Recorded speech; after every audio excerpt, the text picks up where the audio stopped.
Mga puso, pila ka mga lugar sa Western Visayas ang apektado sang malaing at tiyempo. Sa Banuas ng Bugasong Antique, naguba ang porsyon sang dike bangod sa baha. Sa Gimbal, Iloilo naman, pila ka mga balay kag sakayan ang nagkalaguba bangod sa mabaskog nga balod.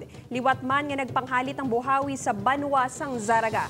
Si John Sala nakatutok. Nagwa na sa Philippine Area of Responsibility si Bagyo Maring kay nasang aga apang nagbili ini sang halit sa Western Visayas. Sa Banuas ang Bugasong Antique nagubang porsyon nga ini sang dike sa Barangay Zaragoza bangod sa pagtaas ang tubig sa suba. Naglabot sa 70 metros ang nagubang nga porsyon sang dike.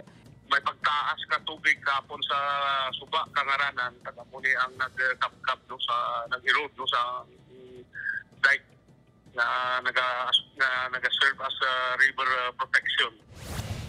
Temporaryo man nga hindi pa malabayan tubtub sa karon ang porsyon nga ini sa Barangay Road sa Barangay Bunsod, Valderrama Antique bangod sa nagluntad nga landslide.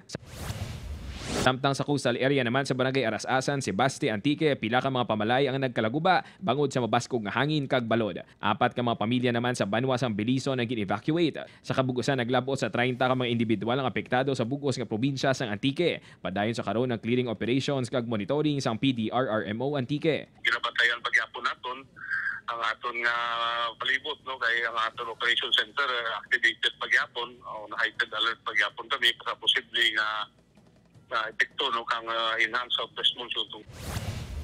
Sa Banwa naman sa Gimbal, pila ka mga pamalay ang nagkalaguba bangod sa storm surge. 2 ka pamilya ang temporaryong gin-evacuate sa Barangay Nanga. Alas 12 isang kaagahon kahapon, apang nagbalik man gilayon sa ilang mga pamalay isang magtawhay ng sitwasyon. 8 ka mga balay ang partially damaged sa Nanga. Sa Barangay Kabasi, isa man ka balay ang partially damaged. Pila ka mga sakayan ang nagkalaguba bangod man sa dalagko nga balod. Sa coastal na mga barangays, ang naiguan gid ang fishing boats, ang pangabuhian nila.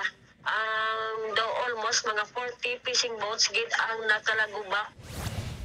Sa Barangay Pao, Zaraga naman, isa ka balay ang partially damaged ang maglabay ng isa ka buhawi kahapon sang aga. Nakakasang atop sang kusina sang balay nga napanag-iyahan sang pamilya defensor. Nagkalautod man ang kable sang kuryente sa palibot sang balay. Amat-amat na sa karon nga ginakayo sang pamilya ang ila balay. Tingwang ulan nga padto na sa liblahang ulan. Nga nagaling ko to sulod to. Pagbalik ko, nung tao ko nga kung nga atop din wala na ato na to sa kalsada nagadto. Upuod kay si Dilo Rinduque, John Sala, Western Visayas.